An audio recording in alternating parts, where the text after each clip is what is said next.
for the vegetable sauce, I am going to be using tatashe, green rodo, and I'm also going to be using some pepper. I already blended the peppers.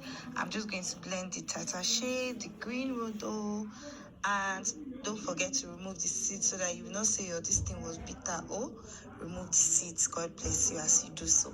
Then you add your onions and you add the garlic. You can add ginger, and the garlic and ginger is actually optional. It's not by force. You don't have to use it. Okay.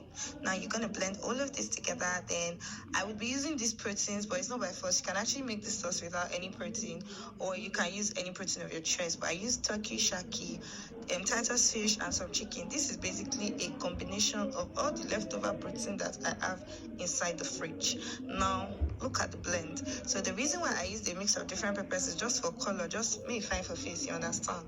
But you can choose not to use green rodo. You can even add yellow pepper if you want. Now to make the sauce, you're going to add some oil, then you're going to add your pepper. That's your blended pepper mix, and you're just going to stir this around for a bit, and you're going to season it. The reason why you want to season it from the beginning is so that it forces the pepper to release its, like liquid, and it makes it cook faster, and then also the maggi sort of settles in. I added some thyme to this, but it's optional. You don't have to. I added thyme and curry, but you can choose not to add the thyme and curry. Then you're gonna mix it. This one you can actually mix it like a tiff. Then you cover the pot. Then you cover the pot for like 2 minutes. Open it up, and you want to basically just cook this until the oil starts to float on the top. So once the oil starts to float on the top, you can also taste it just in case you're not sure of what you're doing. Then you now pour in your protein. This protein is already fried, and it fried dry. We fried it like we're trying to fry seitan because we're going to store it.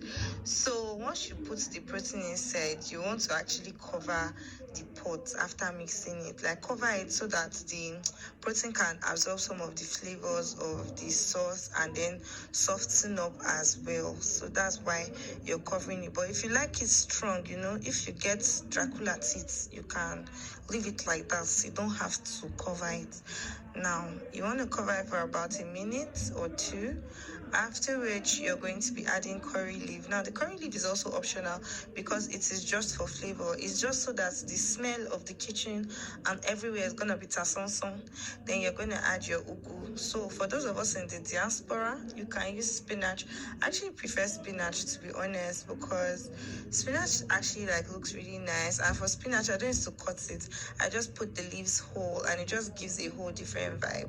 So you see this sauce like this, and you can eat it with fried yam, boiled potatoes, boiled plantain, boiled yam, beans, rice, white rice, jollof rice.